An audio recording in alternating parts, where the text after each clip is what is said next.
भांजी और राक्षस के बीच घमासान युद्ध चल रहा था। भांजी पूरी कोशिश कर रहे थे, लेकिन राक्षस पर किसी भी वार का कोई असर नहीं हो रहा था। तभी वह लड़की जो राक्षस के पास कैद थी बोली, इस राक्षस को मारने के लिए गुफा के अंदर एक दिव्य तलवार है, लेकिन वह तलवार केवल वही व्यक्ति निकाल सकता है जो धर्म और सत्य के लिए अपने प्राणों की आहुति देने को तैयार हो। लड़की ने भांजी को गुफा की ओर इशारा किया और वे दोनों दौड़ते हुए गुफा के अंदर पहुंचे। गुफा में घने अंधकार के बीच एक बड़ा कक्ष बना हुआ था। वहां एक विचित्र प्राणी बैठा था जो आधा जानवर और आधा इंसान जैसा दिखाई दिया। वह बेहद डरावना और खूंखार लग रहा था। भांजी ने उस प्राणी का सामना किया और दोनों के बीच भीषण युद्ध हुआ। आखिरकार भांजी ने उसे परास्त कर दिया और उस स्थान पर आगे बढ़े जहां तलवार छिपी हुई थी। तलवार जमीन के भीतर आधी दब गई थी। भांजी ने पूरी शक्ति से तलवार खींची और जैसे ही तलवार बाहर आई, एक दिव्य प्रकाश फैल गया। उसी क्षण एक देवी प्रकट हुई। देवी ने कहा, यह तलवार दिव्य शक्ति से युक्त है और केवल इससे ही राक्षस का अंत हो सकता है। राक्षस को मारने के बाद उसका शरीर जला देना और इस तलवार को नदी में प्रवाहित कर देना। अब यह धर्म युद्ध तुम्हारे हाथों पूरा होगा। यह कहकर देवी अदृश्य हो गई। भांजी तलवार लेकर राक्षस के पास पहुंचे। राक्षस ने जैसे ही तलवार देखी, वह भयभीत हो गया और अपनी जादुई शक्तियों का प्रयोग करने लगा, लेकिन दिव्य तलवार के तेज के आगे उसकी सारी शक्तियां निष्फल हो गई। भांजी ने साहस और कुशलता से युद्ध किया और अंततः राक्षस का वध। इसके बाद भांजी ने राक्षस के शरीर को गांव के पास ले जाकर जला दिया। गांव वालों ने भांजी को धन्यवाद दिया और उनका सम्मान किया। भांजी ने गांव से विदा ली और अपनी सेना के साथ जूनागढ़ की ओर प्रस्थान किया। रास्ते में रात हो गई तो भांजी ने एक नदी के किनारे विश्राम किया। रात में भांजी नदी के पास गए और देवी की आज्ञा का पालन करते हुए तलवार को नदी में प्रवाहित कर दिया। सुबह होते ही भांजी दल जडेजा अपनी सेना के साथ वहां से निकलकर जूनागढ़ पहुंचे। जूनागढ़ में नवाब ने उनका भव्य स्वागत किया। महल के अंदर नवाब और भांजी दल जडेजा ने बातचीत की। भांजी दल जडेजा ने नवाब से कहा, आपको चिंता करने की आवश्यकता नहीं है, हम सब मिलकर अकबर जैसे दरिंदे को हरा देंगे। लेकिन नवाब के चेहरे पर खामोशी थी। उन्होंने धीरे से कहा, सेनापति, अकबर की सेना बहुत विशाल है, हम उसे नहीं हरा सकते। आप अपने राज्य लौट जाएं, हम अकबर से संधि कर लेंगे। नवाब की बात सुनकर भांजी दल जडेजा क्रोध में आ गए और बोले, नवाब, आपके यहाँ यह सब हो सकता है, लेकिन राजपूत युद्ध के लिए निकलता है तो या तो वीरगति प्राप्त करता है या विजय। फिर भी नवाब ने अकबर से युद्ध करने से इनकार कर दिया और भांजी दल जडेजा को रात रुककर सुबह रवाना होने के लिए कह दिया। इस पर भांजी दल जडेजा ने कहा, मैं उस डरपोक के घर का पानी भी नहीं पीऊंगा जो अपनी मातृभूमि की रक्षा नहीं कर सकता। यह कहकर वे महल से बाहर आ गए। बाहर आकर भांजी दल जडेजा ने अपनी सेना को बताया, नवाब ने कहा है कि वह अकबर से संधि करेगा और हमें अपने राज्य लौट जाने का आदेश दिया है। तभी एक राजपूत खड़ा हुआ और बोला, वापस जाने से अच्छा है कि हम अकबर से युद्ध करें। सभी ने एक स्वर में इसका समर्थन किया। इसके बाद भांजी दल जडेजा और उनकी सेना जय मां भवानी के नारे लगाते हुए महल से निकल पड़े। मैदान में भांजी दल जडेजा अपनी सेना के साथ विश्राम कर रहे थे। रात्रि में अपने विशेष आदमियों के साथ एक तंबू में चर्चा करते हुए उन्होंने कहा, अब आगे क्या करना है। इस पर सभी ने सुझाव दिया, पहले हमें अकबर की सेना की स्थिति का पता लगाना चाहिए और फिर उस पर आक्रमण करना चाहिए। भांजी दल जडेजा ने सहमति जताते हुए कहा, ठीक है, लेकिन इसके लिए हमें 2 अच्छे गुप्तचरों की आवश्यकता होगी। तभी एक व्यक्ति ने कहा, महाराज, हमारे पास 2 कुशल गुप्तचर हैं। भांजी दल जडेजा ने आदेश दिया, उन्हें तुरंत बुलाओ। यह सुनकर एक आदमी मशाल लेकर गुप्तचरों को बुलाने के लिए तंबू से बाहर निकला। थोड़ी देर बाद वह व्यक्ति 2 काले वस्त्र पहने गुप्तचरों के साथ लौट आया। गुप्तचर तंबू के पास आकर बोले, महाराज, हमारे लिए क्या आदेश है। भांजी दल जडेजा ने कहा, तुम दोनों अकबर की सेना की स्थिति और उनकी कमजोरियों का पता लगाओ।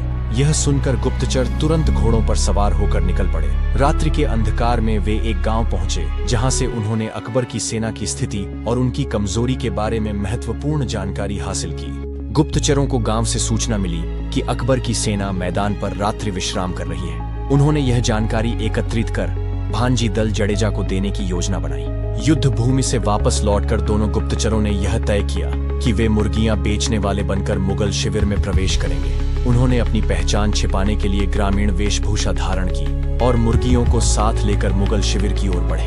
जब वे प्रवेश द्वार के निकट पहुंचे तो मुगल सैनिकों ने उन्हें रोक लिया। कहां जा रहे हो? एक मुगल सैनिक ने संदेहपूर्वक पूछा। गुप्तचरों में से एक ने उत्तर दिया, मालिक, हम गरीब व्यापारी हैं। सुना है कि आपके सैनिकों को भोजन की आवश्यकता है, इसलिए हम मुर्गियां बेचने आए हैं। सैनिक ने उनका नाम पूछा तो उन्होंने उत्तर दिया, मेरा नाम जलाल है और यह मेरा भाई बिलाल है। मुगल सैनिकों को कोई संदेह न हुआ और उन्होंने कहा, ठीक है, पर 2 मुर्गियां हमें दे जाओ।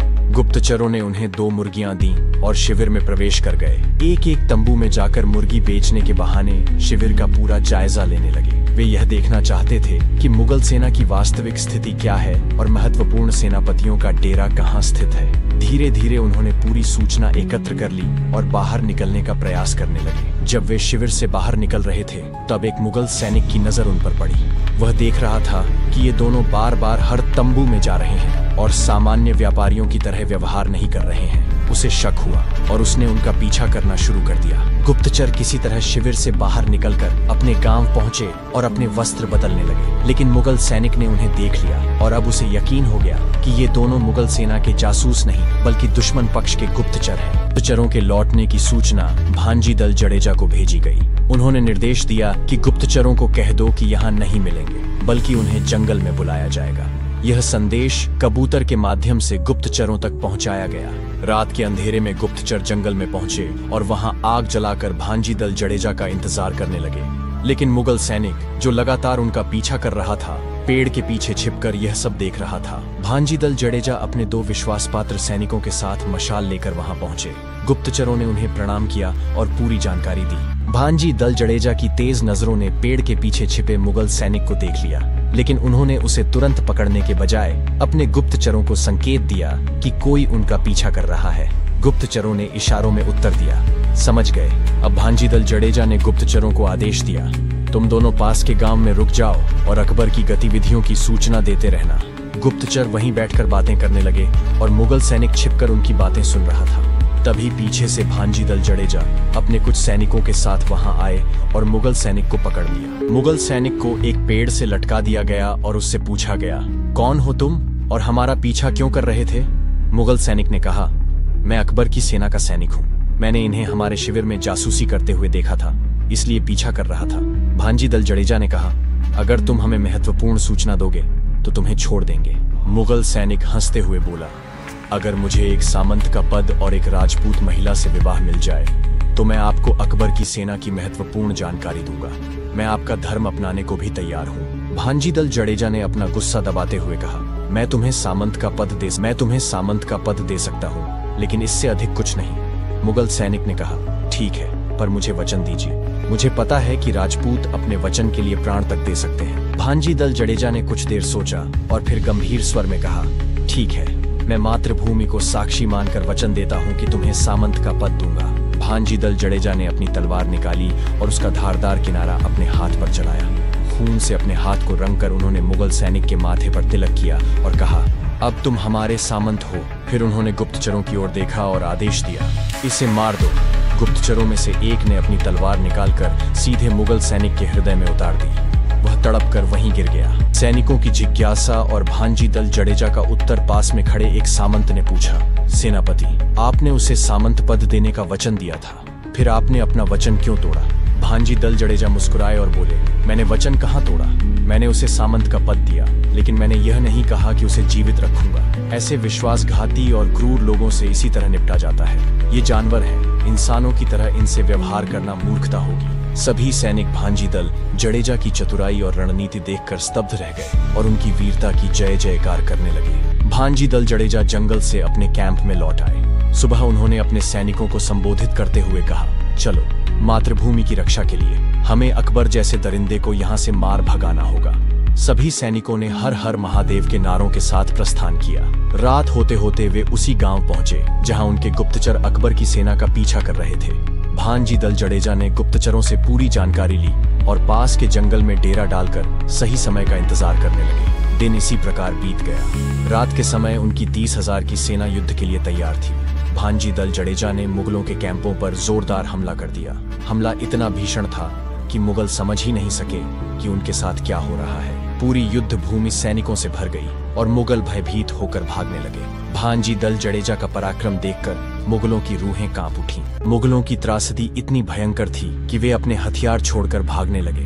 भांजी दल जडेजा हाथ में तलवार लिए शत्रु सेना पर काल बनकर टूट पड़े। तभी एक राजपूत सैनिक बोला, सेनापति, इन मुगलों को छोड़िए, सीधे अकबर को दबोचिए। यह सुनकर भांजी दल जडेजा ने अपने चुनिंदा सैनिकों के साथ जय मां भवानी के नारों के साथ अकबर के कैंप की ओर कूच किया। उन्होंने रास्ते में मुगलों के सैनिकों को काटते हुए अकबर के शिविर की ओर बढ़ना जारी रखा। अचानक एक गुप्तचर अकबर के पास पहुंचा और बोला, सुल्तान, हम पर हमला हो गया है। एक राजपूत सेनापति आपको मारने के लिए आ रहा है, जल्द से जल्द यहाँ से निकलिए। अकबर यह सुनकर हक्का बक्का रह गया। उसने घबरा कर पूछा, मेरी विशाल सेना कहाँ गई? गुप्तचर ने उत्तर दिया, वे या तो मारे गए या भाग चुके हैं। अब आपको भी शीघ्र यहाँ से निकलना होगा। डर के मारे अकबर बिना वस्त्र पहने अपना सारा सामान छोड़कर घोड़े पर सवार होकर भाग खड़ा हुआ। जब वह किसी तरह अपने किले तक पहुंचा तो उसने अपने सैनिकों से उस वीर राजपूत के बारे में पता लगाने को कहा। जब उसे ज्ञात हुआ कि यह वीर गुजरात के सेनापति भांजी दल जडेजा थे तो वह अत्यंत क्रोधित हुआ और प्रतिशोध लेने की ठान ली। इस बीच रणभूमि में भांजी दल जडेजा की सेना ने भगवा ध्वज फहरा दिया।